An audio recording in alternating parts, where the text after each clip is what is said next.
안녕하세요. 삶의 지혜와 깊은 울림을 나누는 시간입니다. 오늘 우리는 인생의 가장 근본적인 질문 중 하나와 마주하려 합니다. 믿음이란 무엇인가? 이 질문은 단순히 종교적인 물음을 넘어 우리 삶의 방향을 결정하고 역경을 헤쳐나갈 힘을 주는 핵심적인 열쇠가 될 수 있습니다. 오늘의 이야기가 당신의 마음에 작은 빛이 되기를 소망합니다.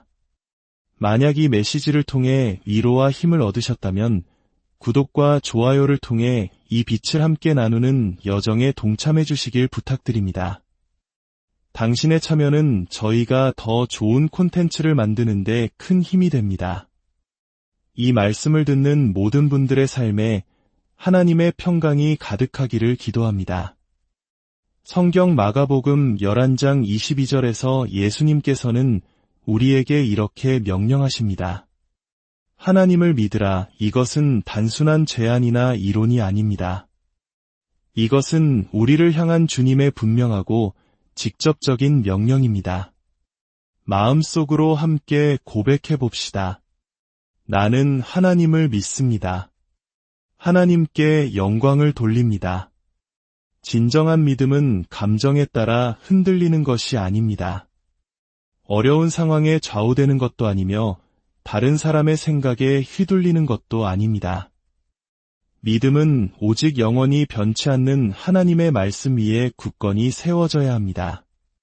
로마서 10장 17절은 이렇게 증언합니다.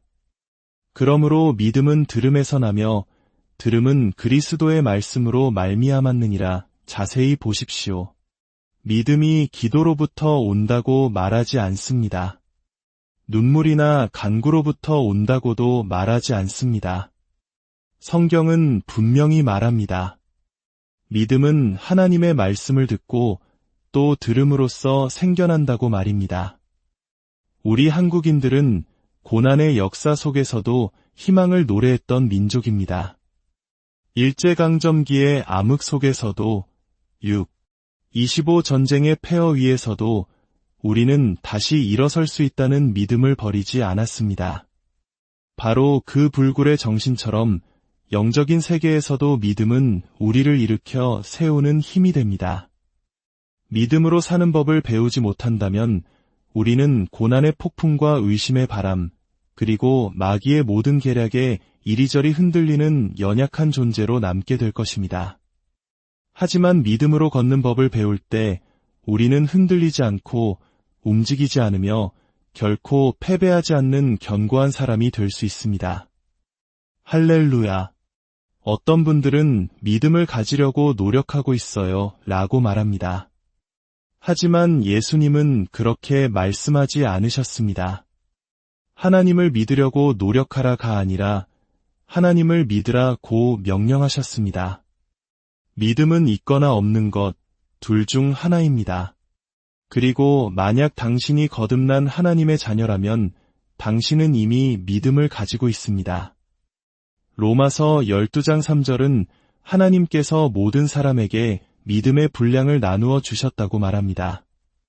아주 작은 일부가 아니라 바로 그 분량을 말입니다. 이것은 당신이 베드로나 바울, 요한과 같은 종류의 믿음을 소유하고 있다는 의미입니다.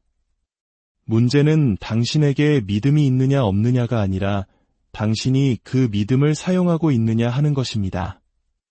믿음은 하나님께서 예비하신 모든 것을 붙잡는 손과 같습니다. 믿음은 하늘의 보고를 여는 열쇠이며 초자연적인 세계에서 작동하는 영적인 법칙입니다. 히브리서 11장 6절은 우리에게 분명히 말합니다. 믿음이 없이는 하나님을 기쁘시게 하지 못하나니 어렵다거나 힘들다는 말이 아닙니다. 불가능하다고 말합니다. 이는 우리가 아무리 많이 울고 노력하고 희생하더라도 믿음을 사용하지 않으면 하나님을 기쁘시게 할 수 없다는 뜻입니다. 하지만 감사하게도 믿음이 있다면 우리는 산을 옮길 수 있습니다. 예수님께서는 마가복음 11장 23절에서 믿음의 법칙을 이렇게 설명하셨습니다. 누구든지 이 산더러 들리어 바다에 던져지라 하며 그 말하는 것이 이루어질 줄 믿고 마음에 의심하지 아니하면 그대로 되리라. 이 구절에서 예수님은 믿으라는 말을 한 번 사용하셨지만 말하라는 단어는 3번이나 사용하셨습니다. 대부분의 그리스도인들은 마음으로 믿고는 있지만 입으로 선포하지는 않습니다. 하지만 믿음은 반드시 입술을 통해 선포되어야만 그 힘을 발휘합니다. 당신의 마음속 믿음은 당신의 입술의 고백 이상으로 결코 자라날 수 없습니다. 로마서 10장 9절과 10절에서 바울은 말합니다. 내가 만일 내 입으로 예수를 주로 시인하며 또 하나님께서 그를 죽은 자 가운데서 살리신 것을 내 마음에 믿으면 구원을 받으리라. 사람이 마음으로 믿어 의에 이르고 입으로 시인하여 구원에 이르느니라. 마음과 입, 믿음과 고백, 내면과 외면의 완벽한 균형, 이것이 바로 믿음의 법칙입니다. 너무나 많은 사람들이 하나님의 약속의 말씀 밖에서 무언가를 믿으려 합니다.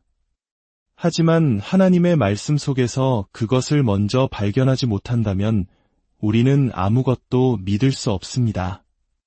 그래서 항상 여러분의 필요를 채워줄 성경 구절을 찾으라고 권면하는 것입니다. 하나님의 약속을 찾아 그 말씀 위에 당신의 믿음의 닻을 내리십시오. 성경에서 찾을 수 없다면 그것은 당신이 설 기반이 없는 것입니다. 그러나 하나님께서 말씀하셨다면 그것은 이미 결정된 사실입니다. 하나님께서 약속하셨다면 그것은 당신의 것입니다. 아멘. 고린도후서 4장 4절에 따르면 마귀는 이 세상의 신으로서 밤낮으로 우리의 마음을 어둡게 하고 믿음을 훔치려 합니다. 그러나 예수님은 그를 이기셨습니다. 골로새서 2장 15절은 예수님께서 모든 통치자들과 권세들을 무력화하여 드러내어 구경거리로 삼으시고 십자가로 그들을 이기셨다고 선포합니다. 승리는 이미 우리의 것입니다. 우리가 할 일은 믿음으로 그 승리를 선포하고 굳건히 서서 우리의 신앙 고백을 지키며 포기를 거부하는 것입니다. 어떤 이들은 기도했지만 아무 일도 일어나지 않았어요 라고 말합니다. 아닙니다. 하나님의 말씀은 언제나 역사합니다. 문제는 하나님이나 그분의 약속에 있는 것이 아니라 우리의 믿음과 우리의 말에 있습니다. 히브리서 10장 23절은 말합니다. 또 약속하신 이는 믿으시니 우리가 믿는 도리의 소망을 움직이지 말며 굳게 잡고 하나님은 신실하시며 그분의 말씀은 진리입니다. 그러나 우리는 굳게 붙잡아야 합니다. 우리의 고백을 바꾸지 마십시오. 마귀의 거짓말에 동조하지 마십시오. 지금 바로 소리내어 선포합시다. 나는 하나님을 믿습니다. 나는 하나님의 말씀을 믿습니다. 나는 하나님의 말씀을 말하며 하나님의 말씀은 내 삶에서 역사하고 있습니다. 하나님께 영광을 돌립니다. 믿음은 어떻게 생겨날까요? 로마서 10장 17절이 명확히 밝힙니다. 믿음은 들음에서 나며 들음은 그리스도의 말씀으로 말미암았느니라. 여기서 들음은 과거에 한 번 들었던 것을 기억하는 것이 아닙니다. 10년 전 주일학교에서 들었던 말씀이나 할머니가 해주시던 이야기를 떠올리는 것에서 믿음이 오지 않습니다. 믿음은 듣는 행위 즉 현재 진행형의 지속적인 행동을 통해 옵니다. 매일, 매주, 매달, 매년 우리는 계속해서 하나님의 말씀을 들어야 합니다. 잠언 4장 20절에서 22절은 말합니다. 내 아들아 내 말에 주의하며 내가 말하는 것에 내 귀를 기울이라. 그것을 내 눈에서 떠나게 하지 말며 내 마음 속에 지키라. 대저 그것은 얻는 자에게 생명이 되며 그의 온 육체의 건강이 됨이니라. 하나님의 말씀은 생명이며 약입니다. 당신의 온 육체를 위한 건강입니다. 크게 선포합시다. 하나님의 말씀은 내 몸의 약입니다. 하나님의 말씀은 내 영혼의 힘입니다. 하나님의 말씀은 내 길의 빛입니다. 할렐루야. 기억하십시오. 약병을 선반 위에 그냥 두면 아무 소용이 없습니다. 직접 복용해야 합니다. 한 번이 아니라 치유가 완료될 때까지 계속해서 복용해야 합니다. 하나님의 말씀도 똑같이 작용합니다. 매일 신실하게 규칙적으로 복용해야 합니다. 요한복음 6장 63절에서 예수님은 말씀하셨습니다. 내가 너희에게 이른 말은 영이요 생명이라. 당신이 말씀을 들을 때마다 생명이 당신 안으로 들어옵니다. 당신의 몸과 마음과 영혼을 위한 생명입니다. 생명이 들어오면 죽음은 떠나가야 합니다. 질병과 연약함, 두려움은 물러가야 합니다. 아멘. 이것이 바로 마귀가 사람들을 말씀으로부터 멀어지게 하려고 그토록 애쓰는 이유입니다. 마귀는 말씀이 당신의 마음에 들어가는 순간 믿음이 솟아나고 믿음이 솟아날 때 자신이 패배한다는 것을 압니다. 시편 119편 130절은 주의 말씀을 열면 빛이 비치어라고 말합니다. 빛이 들어오면 어둠은 도망쳐야 합니다. 진리가 들어오면 거짓은 드러나고 믿음이 솟아나면 두려움은 사라집니다. 할렐루야. 저는 믿음이 별로 없어요 라고 말하는 사람이 있다면 그것은 그 사람 안에 말씀이 별로 없다는 증거일 뿐입니다. 당신이 말씀 속으로 깊이 들어간다면 믿음은 생겨날 것입니다. 말씀을 계속 듣는다면 믿음은 자라날 것입니다. 말씀을 입으로 선포한다면 믿음은 풀려날 것입니다. 믿음을 구걸하거나 기도할 필요가 없습니다. 그저 하나님의 말씀을 계속 들으십시오. 그러면 믿음은 자연히 찾아올 것입니다. 믿음은 당신의 입을 기다리고 있습니다. 예수님은 하나님께서 산을 옮겨주시도록 기도하는 자라고 말씀하지 않으셨습니다. 이 산더러 말하는 자라고 하셨습니다. 당신은 당신의 산에게 직접 말해야 합니다. 질병에게, 가난에게, 두려움에게, 문제에게 예수님의 이름으로 떠나가라고 명령하십시오. 시편 107편 2절은 말합니다. 여호와의 속량을 받은 자들은 이같이 말할지어다. 당신이 구속함을 받았다면 그렇다고 말하십시오. 치유받았다면 그렇다고 말하십시오. 승리했다면 그렇다고 말하십시오. 당신의 고백이 당신의 소유가 됩니다. 어떤 분들은 몸이 여전히 아픈데 어떻게 치유받았다고 말할 수 있나요? 라고 묻습니다. 잘 들으십시오. 하나님께서 이미 말씀하신 것을 당신의 입으로 말하는 것은 거짓말이 아닙니다. 그것은 가장 높은 차원의 진리에 동의하는 행위입니다. 그리고 하나님의 진리는 당신이 느끼는 것보다 훨씬 더 위대합니다. 이사야 신세장 5절은 그가 채찍에 맞음으로 우리는 나음을 받았도다 라고 선포합니다. 베드로전서 2장 24절은 그가 채찍에 맞음으로 너희는 나음을 얻었나니 라고 과거형으로 말합니다. 하나님께서 당신이 나음을 입었다고 말씀하셨다면 그것이 당신의 몸이 어떻게 느끼든 상관없는 진리입니다. 할렐루야. 신앙 고백은 사실이 존재하지 않는 척하는 것이 아닙니다. 신앙 고백은 그 사실들 앞에서 하나님의 진리를 선포하는 것입니다.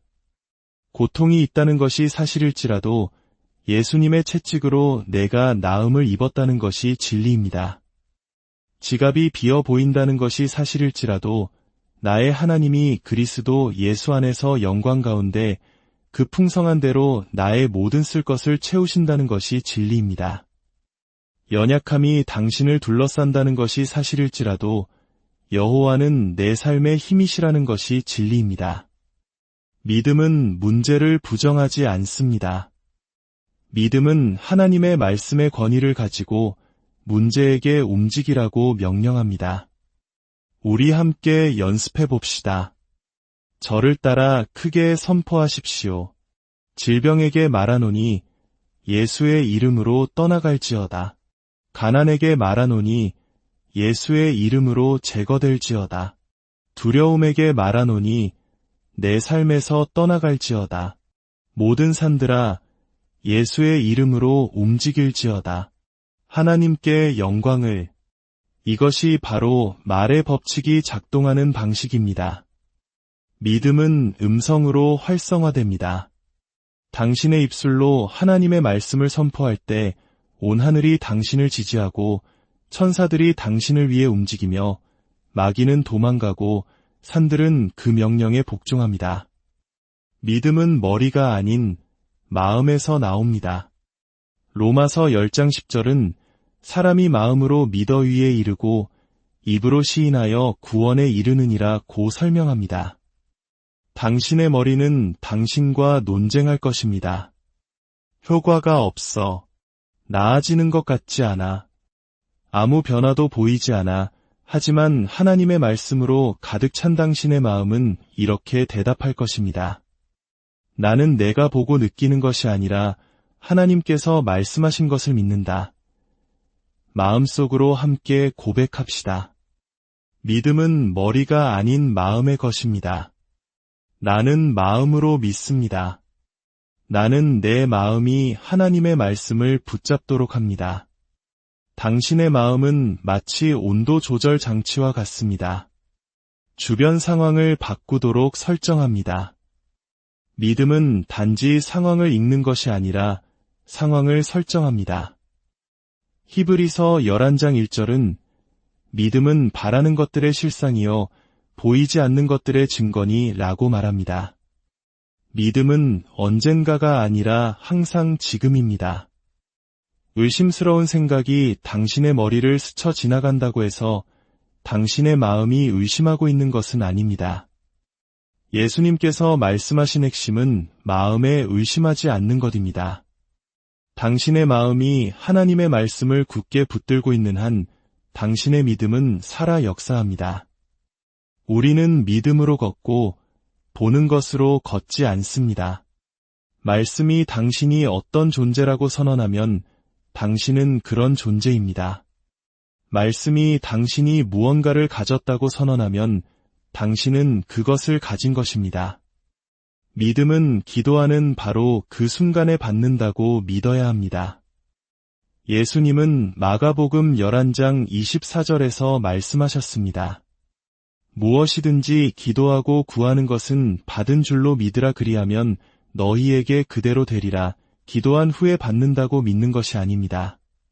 기도할 때 바로 그 순간에 받았다고 믿는 것입니다. 헬라어 원문에서 받다는 취하다라는 의미를 가집니다. 당신이 기도할 때 그것을 취한다고 믿으십시오. 믿음은 손을 뻗어 하나님의 약속을 붙잡고 이것은 내 것이야.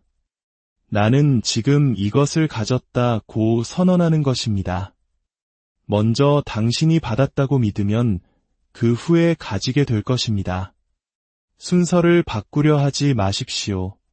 가지게 되면 믿겠다가 아니라 먼저 믿으면 가지게 될 것이다입니다. 기도한 후에는 계속해서 같은 것을 간구할 필요가 없습니다.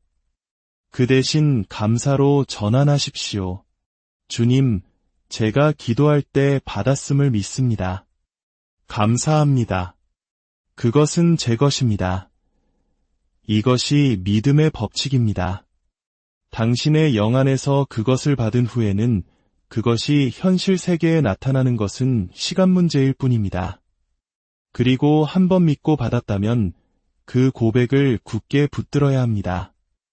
오늘 한 말과 내일 다른 말을 해서는 안 됩니다.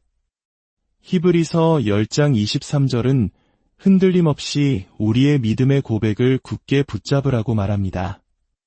왜 굳게 붙잡으라고 했을까요? 그것을 놓게 만들려는 압박이 올 것이기 때문입니다. 상황이 당신에게 불리하게 돌아가고 의심스러운 생각이 당신의 마음을 침범하려 할 것입니다. 그러나 믿음은 그 말을 바꾸지 않습니다. 야고보서 1장 6절에서 7절은 의심하는 자는 바다 물결 같아서 죽게 아무것도 얻을 것을 생각하지 말라고 경고합니다. 흔들리지 않는 자만이 약속이 이루어지는 것을 볼 것입니다. 당신의 꾸준한 고백은 믿음이 그 강력한 짐을 실어 나를 길을 만드는 것과 같습니다. 길을 허물지 마십시오. 하지만 당신의 믿음을 가로막는 것이 있다면 어떨까요? 예수님은 마가복음 11장 25절에서 명확한 경고를 주셨습니다. 서서 기도할 때에 아무에게나 혐의가 있거든 용서하라, 그리하여야 하늘에 계신 너희 아버지께서도 너희 허물을 사하여 주시리라. 예수님은 용서를 믿음과 직접적으로 연결하셨습니다. 믿음은 사랑을 통해 역사하며 사랑은 항상 용서합니다. 마음속에 용서하지 않는 마음을 품고 있다면 당신의 믿음은 작동하지 않을 것입니다. 용서는 감정에 기반한 것이 아니라 순종의 행위입니다. 당신이 용서하기로 선택할 때 감정은 나중에 따라올 것입니다. 믿음으로 용서하고 믿음으로 놓아주십시오. 그렇게 용서하고 사랑 안에서 걸을 때 다음 단계는 빛 가운데 머무는 것입니다. 요한일서 1장 7절은 우리가 빛 가운데 행하면 예수의 피가 우리를 모든 죄에서 깨끗하게 하신다고 말합니다. 빛 가운데 걷는다는 것은 말씀 안에서 걷는다는 의미입니다. 시편 119편 105절은 주의 말씀은 내 발의 등이요 내 길의 빛이니이다 라고 선언합니다. 말씀에서 멀어지면 어둠 속으로 들어가는 것입니다. 말씀의 빛 안에서 걸으십시오. 아는 말씀을 행하는 자가 되십시오. 그러면 당신의 믿음은 자유롭게 역사하고 당신의 기도는 방해받지 않을 것입니다. 빛 가운데 걸을 때 당신은 마귀를 대적하는 법도 배워야 합니다. 야고보서 4장 7절은 마귀를 대적하라, 그리하면 너희를 피하리라고 말합니다. 하나님이 당신을 위해 마귀를 대적해 주시길 기도하는 것이 아닙니다. 책임은 당신에게 있습니다. 당신이 마귀를 대적하면 그가 당신을 피할 것입니다. 예수님께서 광야에서 시험 받으실 때마다 기록되었으되라고 말씀으로 대적하셨던 것을 기억하십시오. 논쟁하거나 협상하지 않고 오직 말씀을 선포하셨습니다. 그것이 우리가 대적하는 방법입니다. 기록되었으되 나는 치유받았다. 기록되었으되 나의 하나님이 나의 모든 쓸 것을 채우신다. 기록되었으되 나는 원수의 모든 능력을 제어할 권세를 가졌다. 이것이 승리를 집행하는 것입니다. 그러나 믿음은 강하게 시작하는 것만큼이나 응답이 올 때까지 붙드는 것도 중요합니다. 그래서 우리에게는 인내가 필요합니다. 히브리서 6장 12절은 우리가 믿음과 오래 참음으로 말미암아 약속들을 기업으로 받는 자들을 본받아야 한다고 말합니다. 믿음과 인내가 함께 갑니다. 믿음이 약속을 붙잡으면 인내는 그 약속이 나타날 때까지 놓아주지 않습니다. 믿음이 이것은 지금 내 것이다 라고 말하면 인내는 나는 그것을 볼 때까지 믿는 것을 멈추지 않을 것이다 라고 말합니다. 성경에서 인내는 수동적인 기다림이 아니라 견딤, 끈기, 물러서지 않는 것을 의미합니다. 지연이 거절은 아닙니다. 당신이 인내하며 서 있는 동안 하나님은 보이지 않는 곳에서 일하고 계십니다. 인내하며 기다리는 동안 당신을 굳건하게 지켜줄 것이 있습니다. 바로 주님의 기쁨입니다. 느헤미야 8장 10절은 여호와를 기뻐하는 것이 너희의 힘이니라고 말합니다. 기쁨은 선택사항이 아닙니다. 기쁨이 당신의 힘입니다. 기쁨이 없으면 믿음은 약해지고 인내는 포기하게 됩니다. 빌립보서 4장 4절은 주 안에서 항상 기뻐하라, 내가 다시 말하노니 기뻐하라고 명령합니다. 기쁨은 당신이 보는 것에서 오는 것이 아니라 당신이 믿는 것에서 옵니다. 믿음은 응답을 보기 전에 기뻐합니다. 믿음은 성벽이 여전히 서 있을 때 소리칩니다. 사도행전 16장에서 바울과 실라는 깊은 감옥에서 매를 맞고 쇠사슬에 묶인 채 한밤중에 하나님을 찬미했습니다. 그러자 갑자기 큰 지진이 나고 옥문이 열리고 모든 사슬이 벗겨졌습니다. 찬양이 감옥을 흔들었고 쇠사슬을 끊었으며 문을 열었습니다. 참된 믿음은 항상 행동으로 이어집니다. 야고보서 2장 26절은 행함이 없는 믿음은 그 자체가 죽은 것이라고 말합니다. 당신이 믿는다고 말하는 것만으로는 충분하지 않습니다. 당신의 믿음은 행동해야 합니다. 마가복음 5장의 혈루증 앓던 여인을 생각해 보십시오. 그녀는 예수님에 대해 듣고 믿음이 생겼습니다. 그리고 내가 그의 오대만 손을 대어도 구원을 받으리라고 고백했습니다. 그리고 그녀는 행동했습니다.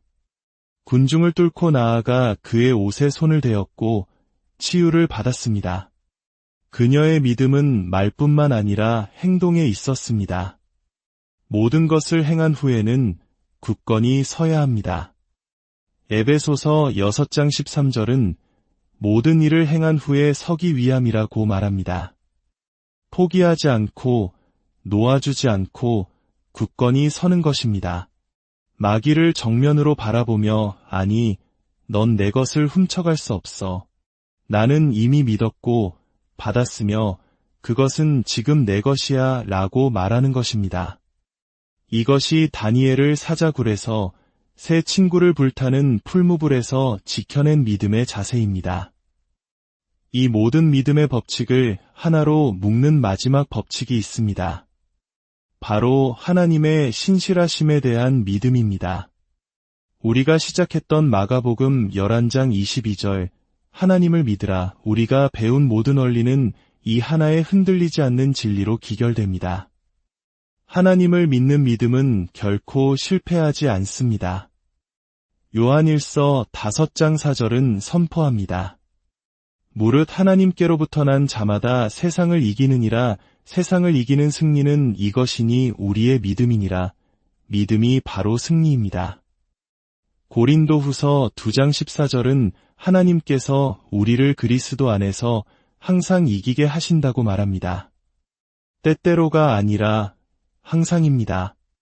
결론적으로 믿음은 말씀을 믿고 말씀을 말하며 말씀대로 행동하는 것입니다.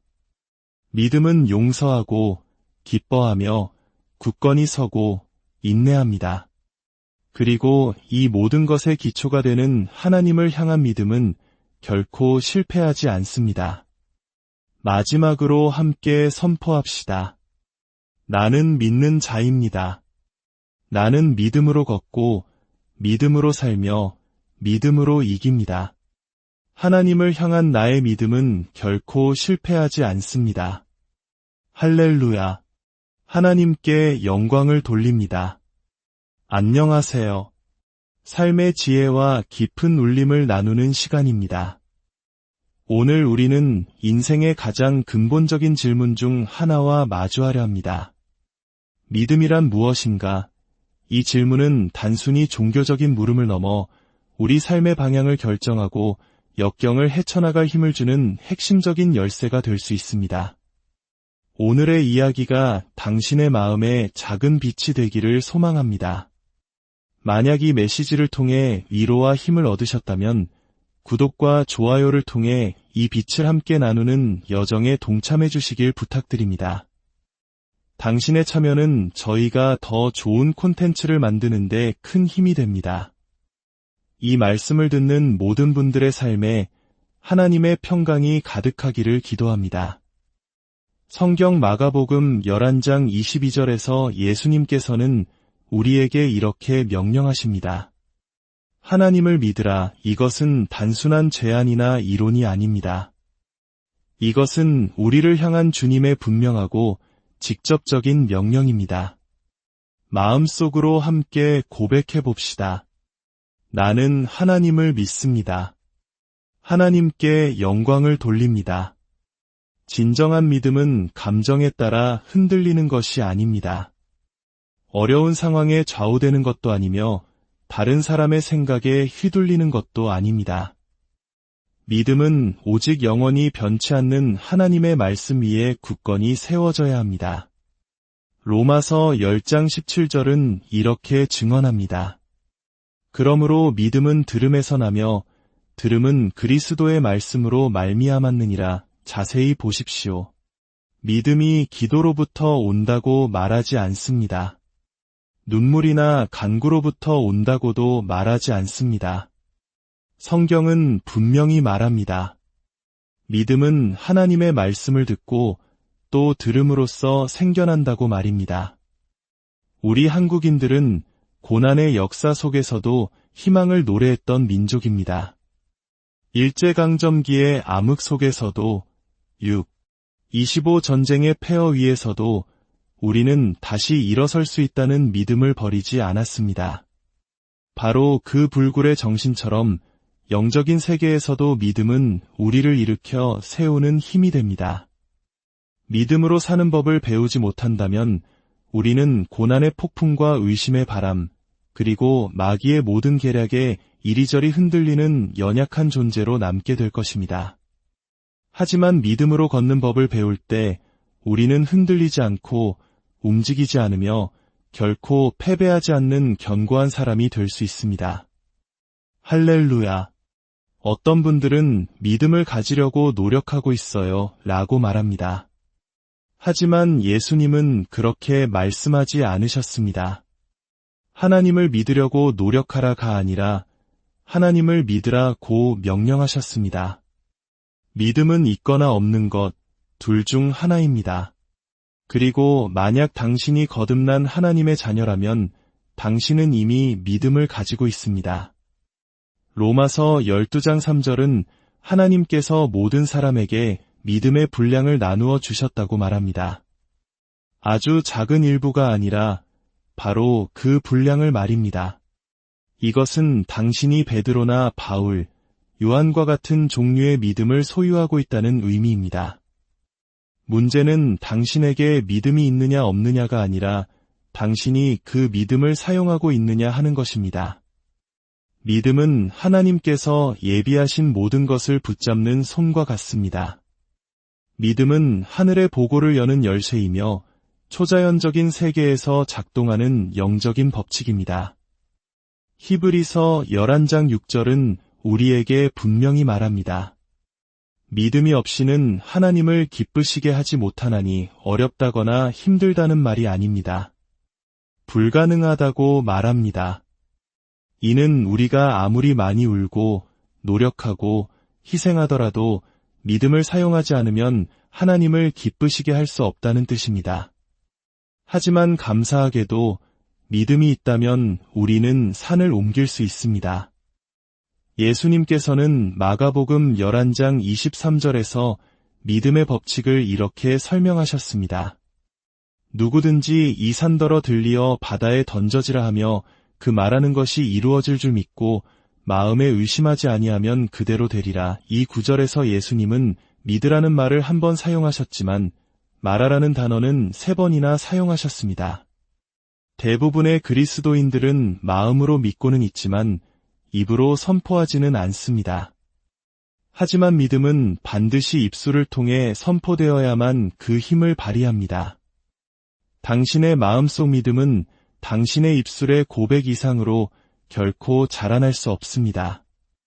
로마서 10장 9절과 10절에서 바울은 말합니다.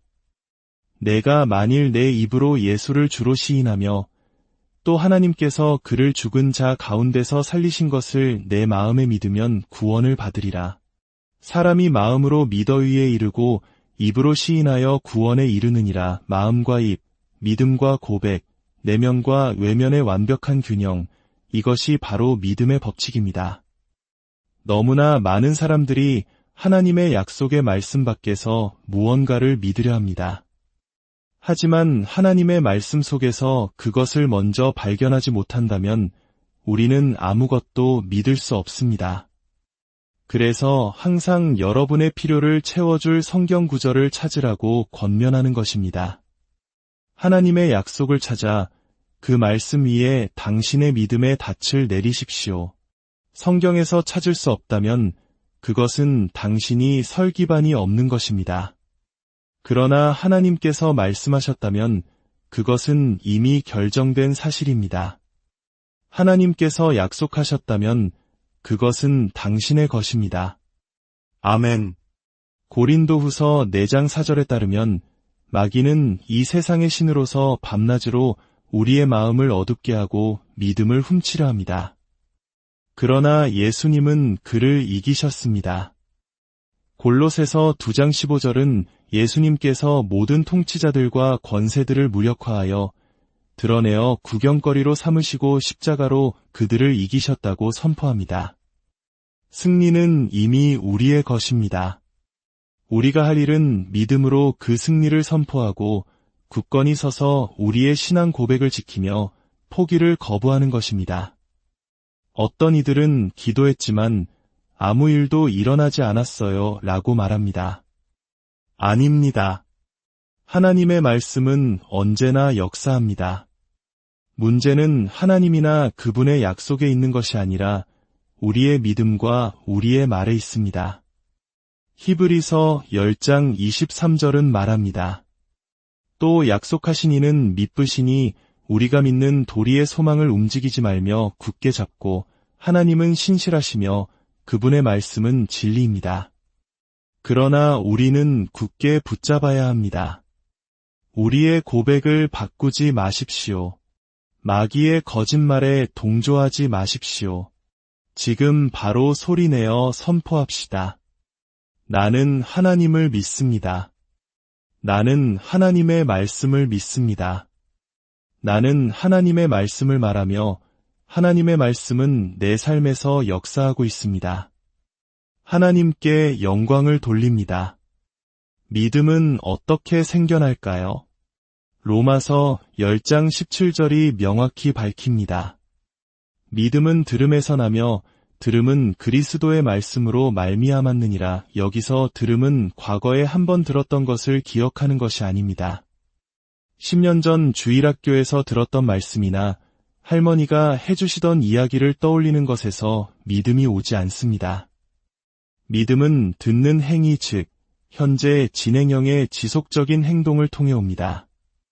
매일, 매주, 매달, 매년 우리는 계속해서 하나님의 말씀을 들어야 합니다. 잠언 4장 20절에서 22절은 말합니다. 내 아들아 내 말에 주의하며 내가 말하는 것에 내 귀를 기울이라. 그것을 내 눈에서 떠나게 하지 말며 내 마음 속에 지키라. 대저 그것은 얻는 자에게 생명이 되며 그의 온 육체의 건강이 됨이니라. 하나님의 말씀은 생명이며 약입니다. 당신의 온 육체를 위한 건강입니다. 크게 선포합시다. 하나님의 말씀은 내 몸의 약입니다. 하나님의 말씀은 내 영혼의 힘입니다. 하나님의 말씀은 내 길의 빛입니다. 할렐루야. 기억하십시오. 약병을 선반 위에 그냥 두면 아무 소용이 없습니다. 직접 복용해야 합니다. 한 번이 아니라 치유가 완료될 때까지 계속해서 복용해야 합니다. 하나님의 말씀도 똑같이 작용합니다. 매일 신실하게 규칙적으로 복용해야 합니다. 요한복음 6장 63절에서 예수님은 말씀하셨습니다. 내가 너희에게 이른 말은 영이요 생명이라. 당신이 말씀을 들을 때마다 생명이 당신 안으로 들어옵니다. 당신의 몸과 마음과 영혼을 위한 생명입니다. 생명이 들어오면 죽음은 떠나가야 합니다. 질병과 연약함, 두려움은 물러가야 합니다. 아멘. 이것이 바로 마귀가 사람들을 말씀으로부터 멀어지게 하려고 그토록 애쓰는 이유입니다. 마귀는 말씀이 당신의 마음에 들어가는 순간 믿음이 솟아나고 믿음이 솟아날 때 자신이 패배한다는 것을 압니다. 시편 119편 130절은 주의 말씀을 열면 빛이 비치어 라고 말합니다. 빛이 들어오면 어둠은 도망쳐야 합니다. 진리가 들어오면 거짓은 드러나고 믿음이 솟아나면 두려움은 사라집니다. 할렐루야. 저는 믿음이 별로 없어요 라고 말하는 사람이 있다면 그것은 그 사람 안에 말씀이 별로 없다는 증거일 뿐입니다. 당신이 말씀 속으로 깊이 들어간다면 믿음은 생겨날 것입니다. 말씀을 계속 듣는다면 믿음은 자라날 것입니다. 말씀을 입으로 선포한다면 믿음은 풀려날 것입니다. 믿음을 구걸하거나 기도할 필요가 없습니다. 그저 하나님의 말씀을 계속 들으십시오. 그러면 믿음은 자연히 찾아올 것입니다. 믿음은 당신의 입을 기다리고 있습니다. 예수님은 하나님께서 산을 옮겨주시도록 기도하는 자라고 말씀하지 않으셨습니다. 이 산더러 말하는 자라고 하셨습니다. 당신은 당신의 산에게 직접 말해야 합니다. 질병에게, 가난에게, 두려움에게, 문제에게 예수님의 이름으로 떠나가라고 명령하십시오. 시편 107편 2절은 말합니다. 여호와의 속량을 받은 자들은 이같이 말할지어다. 당신이 구속함을 받았다면 그렇다고 말하십시오. 치유받았다면 그렇다고 말하십시오. 승리했다면 그렇다고 말하십시오. 당신의 고백이 당신의 소유가 됩니다. 어떤 분들은 몸이 여전히 아픈데 어떻게 치유받았다고 말할 수 있나요? 라고 묻습니다. 잘 들으십시오. 하나님께서 이미 말씀하신 것을 당신의 입으로 말하는 것은 거짓말이 아닙니다. 그것은 가장 높은 차원의 진리에 동의하는 행위입니다. 그리고 하나님의 진리는 당신이 느끼는 것보다 훨씬 더 위대합니다. 이사야 신세장 5절은 그가 채찍에 맞음으로 우리는 나음을 받았도다 라고 선포합니다. 베드로전서 2장 24절은 그가 채찍에 맞음으로 너희는 나음을 얻었나니 라고 과거형으로 말합니다. 하나님께서 당신이 나음을 입었다고 말씀하셨다면 그것이 당신의 몸이 어떻게 느끼든 상관없는 진리입니다. 할렐루야. 신앙 고백은 사실이 존재하지 않는 척하는 것이 아닙니다. 신앙 고백은 그 사실들 앞에서 하나님의 진리를 선포하는 것입니다. 고통이 있다는 것이 사실일지라도 예수님의 채찍으로 내가 나음을 입었다는 것이 진리입니다. 지갑이 비어 보인다는 것이 사실일지라도 나의 하나님이 그리스도 예수 안에서 영광 가운데 그 풍성한 대로 나의 모든 쓸 것을 채우신다는 것이 진리입니다. 연약함이 당신을 둘러싼다는 것이 사실일지라도 여호와는 내 삶의 힘이시라는 것이 진리입니다. 믿음은 문제를 부정하지 않습니다. 믿음은 하나님의 말씀의 권위를 가지고 문제에게 움직이라고 명령합니다. 우리 함께 연습해 봅시다. 저를 따라 크게 선포하십시오. 질병에게 말하노니 예수의 이름으로 떠나갈지어다. 가난에게 말하노니 예수의 이름으로 제거될지어다. 두려움에게 말하노니 내 삶에서 떠나갈지어다. 모든 산들아 예수의 이름으로 움직일지어다. 하나님께 영광을. 이것이 바로 말의 법칙이 작동하는 방식입니다. 믿음은 음성으로 활성화됩니다. 당신의 입술로 하나님의 말씀을 선포할 때 온 하늘이 당신을 지지하고 천사들이 당신을 위해 움직이며 마귀는 도망가고 산들은 그 명령에 복종합니다.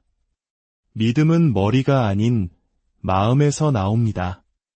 로마서 10장 10절은 사람이 마음으로 믿어 위에 이르고 입으로 시인하여 구원에 이르느니라 고 설명합니다.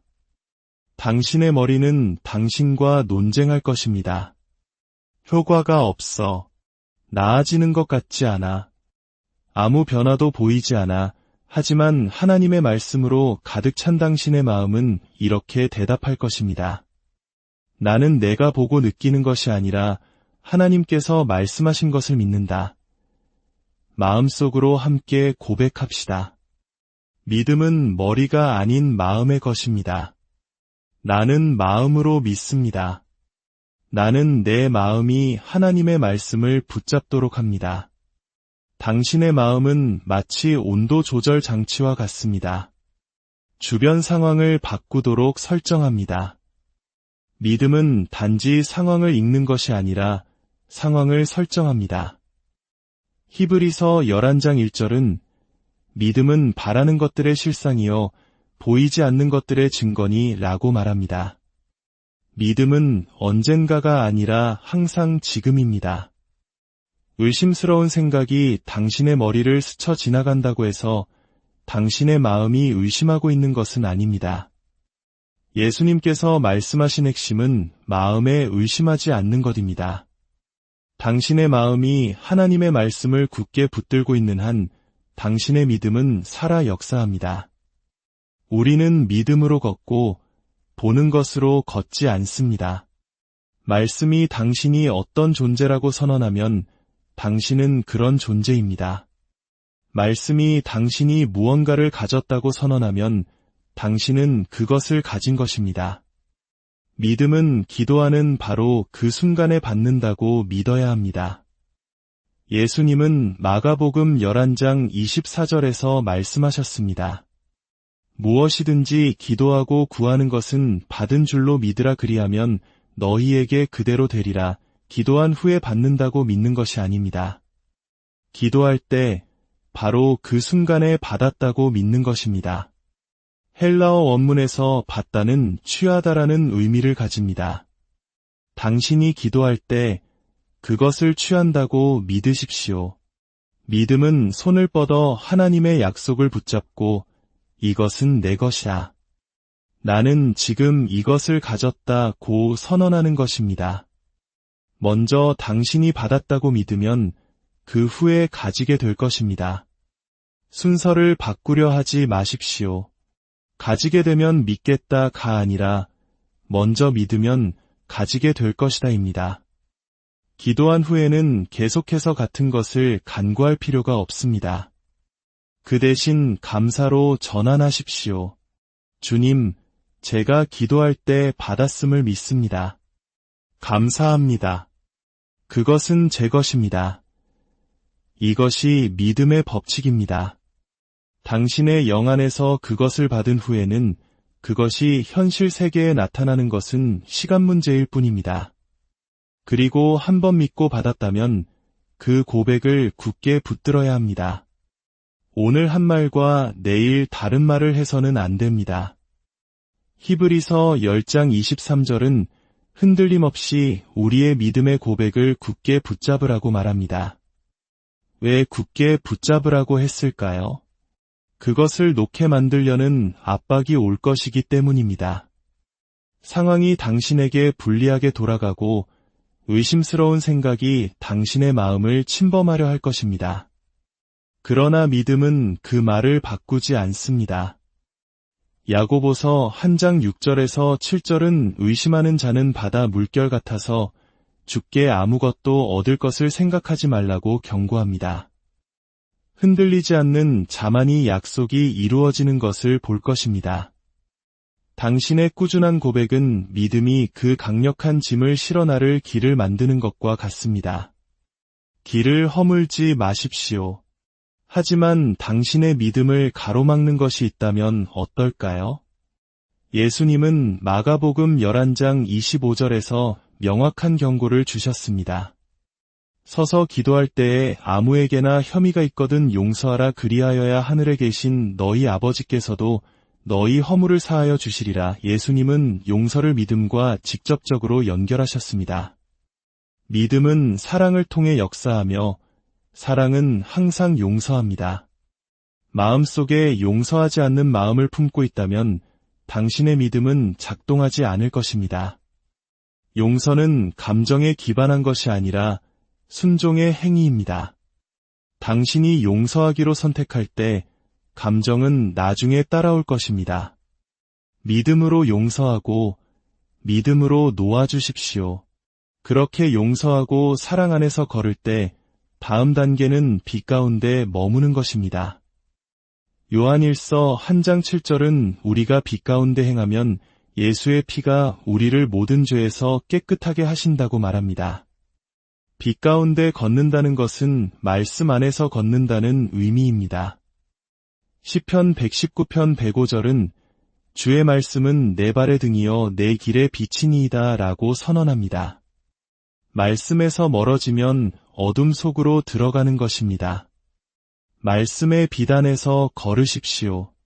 아는 말씀을 행하는 자가 되십시오. 그러면 당신의 믿음은 자유롭게 역사하고 당신의 기도는 방해받지 않을 것입니다.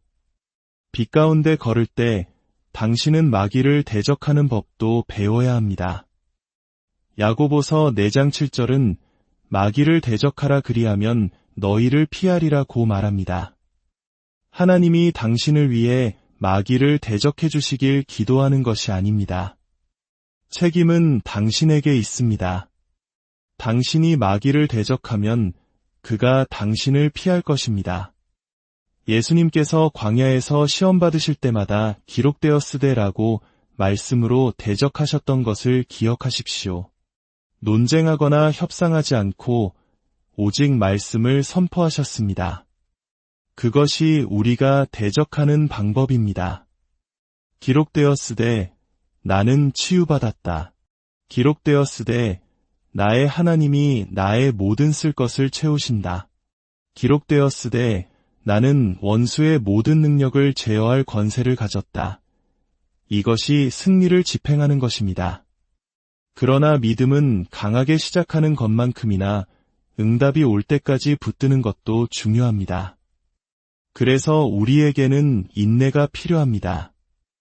히브리서 6장 12절은 우리가 믿음과 오래 참음으로 말미암아 약속들을 기업으로 받는 자들을 본받아야 한다고 말합니다. 믿음과 인내가 함께 갑니다. 믿음이 약속을 붙잡으면 인내는 그 약속이 나타날 때까지 놓아주지 않습니다. 믿음이 이것은 지금 내 것이다 라고 말하면 인내는 나는 그것을 볼 때까지 믿는 것을 멈추지 않을 것이다 라고 말합니다. 성경에서 인내는 수동적인 기다림이 아니라 견딤, 끈기, 물러서지 않는 것을 의미합니다. 지연이 거절은 아닙니다. 당신이 인내하며 서 있는 동안 하나님은 보이지 않는 곳에서 일하고 계십니다. 인내하며 기다리는 동안 당신을 굳건하게 지켜줄 것이 있습니다. 바로 주님의 기쁨입니다. 느헤미야 8장 10절은 여호와를 기뻐하는 것이 너희의 힘이니라고 말합니다. 기쁨은 선택사항이 아닙니다. 기쁨이 당신의 힘입니다. 기쁨이 없으면 믿음은 약해지고 인내는 포기하게 됩니다. 빌립보서 4장 4절은 주 안에서 항상 기뻐하라 내가 다시 말하노니 기뻐하라고 명령합니다. 기쁨은 당신이 보는 것에서 오는 것이 아니라 당신이 믿는 것에서 옵니다. 믿음은 응답을 보기 전에 기뻐합니다. 믿음은 성벽이 여전히 서 있을 때 소리칩니다. 사도행전 16장에서 바울과 실라는 깊은 감옥에서 매를 맞고 쇠사슬에 묶인 채 한밤중에 하나님을 찬미했습니다. 그러자 갑자기 큰 지진이 나고 옥문이 열리고 모든 사슬이 벗겨졌습니다. 찬양이 감옥을 흔들었고 쇠사슬을 끊었으며 문을 열었습니다. 참된 믿음은 항상 행동으로 이어집니다. 야고보서 2장 26절은 행함이 없는 믿음은 그 자체가 죽은 것이라고 말합니다. 당신이 믿는다고 말하는 것만으로는 충분하지 않습니다. 당신의 믿음은 행동해야 합니다. 마가복음 5장의 혈루증 앓던 여인을 생각해 보십시오. 그녀는 예수님에 대해 듣고 믿음이 생겼습니다. 그리고 내가 그의 오대만 손을 대어도 구원을 받으리라고 고백했습니다. 그리고 그녀는 행동했습니다. 군중을 뚫고 나아가 그의 옷에 손을 대었고 치유를 받았습니다. 그녀의 믿음은 말뿐만 아니라 행동에 있었습니다. 모든 것을 행한 후에는 굳건히 서야 합니다. 에베소서 6장 13절은 모든 일을 행한 후에 서기 위함이라고 말합니다. 포기하지 않고 놓아주지 않고 굳건히 서는 것입니다. 마귀를 정면으로 바라보며 아니, 넌 내 것을 훔쳐갈 수 없어. 나는 이미 믿었고 받았으며 그것은 지금 내 것이야 라고 말하는 것입니다. 이것이 다니엘을 사자굴에서 새 친구를 불타는 풀무불에서 지켜낸 믿음의 자세입니다. 이 모든 믿음의 법칙을 하나로 묶는 마지막 법칙이 있습니다. 바로 하나님의 신실하심에 대한 믿음입니다. 우리가 시작했던 마가복음 11장 22절 하나님을 믿으라 우리가 배운 모든 원리는 이 하나에 흔들리지 않는 진리로 기결됩니다. 하나님을 믿는 믿음은 결코 실패하지 않습니다. 요한일서 5장 4절은 선포합니다. 무릇 하나님께로부터 난 자마다 세상을 이기느니라 세상을 이기는 승리는 이것이니 우리의 믿음이니라. 믿음이 바로 승리입니다. 고린도후서 2장 14절은 하나님께서 우리를 그리스도 안에서 항상 이기게 하신다고 말합니다. 때때로가 아니라 항상입니다. 결론적으로 믿음은 말씀을 믿고 말씀을 말하며 말씀대로 행동하는 것입니다. 믿음은 용서하고 기뻐하며 굳건히 서고 인내합니다. 그리고 이 모든 것의 기초가 되는 하나님을 향한 믿음은 결코 실패하지 않습니다. 마지막으로 함께 선포합시다. 나는 믿는 자입니다. 나는 믿음으로 걷고 믿음으로 살며 믿음으로 이깁니다. 하나님을 향한 나의 믿음은 결코 실패하지 않습니다. 할렐루야. 하나님께 영광을 돌립니다. 안녕하세요. 삶의 지혜와 깊은 울림을 나누는 시간입니다. 오늘 우리는 인생의 가장 근본적인 질문 중 하나와 마주하려 합니다. 믿음이란 무엇인가? 이 질문은 단순히 종교적인 물음을 넘어 우리 삶의 방향을 결정하고 역경을 헤쳐나갈 힘을 주는 핵심적인 열쇠가 될 수 있습니다. 오늘의 이야기가 당신의 마음에 작은 빛이 되기를 소망합니다. 만약 이 메시지를 통해 위로와 힘을 얻으셨다면 구독과 좋아요를 통해 이 빛을 함께 나누는 여정에 동참해 주시길 부탁드립니다. 당신의 참여는 저희가 더 좋은 콘텐츠를 만드는 데 큰 힘이 됩니다. 이 말씀을 듣는 모든 분들의 삶에 하나님의 평강이 가득하기를 기도합니다. 성경 마가복음 11장 22절에서 예수님께서는 우리에게 이렇게 명령하십니다. 하나님을 믿으라. 이것은 단순한 제안이나 이론이 아닙니다. 이것은 우리를 향한 주님의 분명하고 직접적인 명령입니다. 마음속으로 함께 고백해 봅시다. 나는 하나님을 믿습니다. 하나님께 영광을 돌립니다. 진정한 믿음은 감정에 따라 흔들리는 것이 아닙니다. 어려운 상황에 좌우되는 것도 아니며 다른 사람의 생각에 휘둘리는 것도 아닙니다. 믿음은 오직 영원히 변치 않는 하나님의 말씀 위에 굳건히 세워져야 합니다. 로마서 10장 17절은 이렇게 증언합니다. 그러므로 믿음은 들음에서 나며 들음은 그리스도의 말씀으로 말미암았느니라. 자세히 보십시오. 믿음이 기도로부터 온다고 말하지 않습니다. 눈물이나 간구로부터 온다고도 말하지 않습니다. 성경은 분명히 말합니다. 믿음은 하나님의 말씀을 듣고 또 들음으로써 생겨난다고 말입니다. 우리 한국인들은 고난의 역사 속에서도 희망을 노래했던 민족입니다. 일제강점기의 암흑 속에서도 25 전쟁의 폐허 위에서도 우리는 다시 일어설 수 있다는 믿음을 버리지 않았습니다. 바로 그 불굴의 정신처럼 영적인 세계에서도 믿음은 우리를 일으켜 세우는 힘이 됩니다. 믿음으로 사는 법을 배우지 못한다면 우리는 고난의 폭풍과 의심의 바람, 그리고 마귀의 모든 계략에 이리저리 흔들리는 연약한 존재로 남게 될 것입니다. 하지만 믿음으로 걷는 법을 배울 때 우리는 흔들리지 않고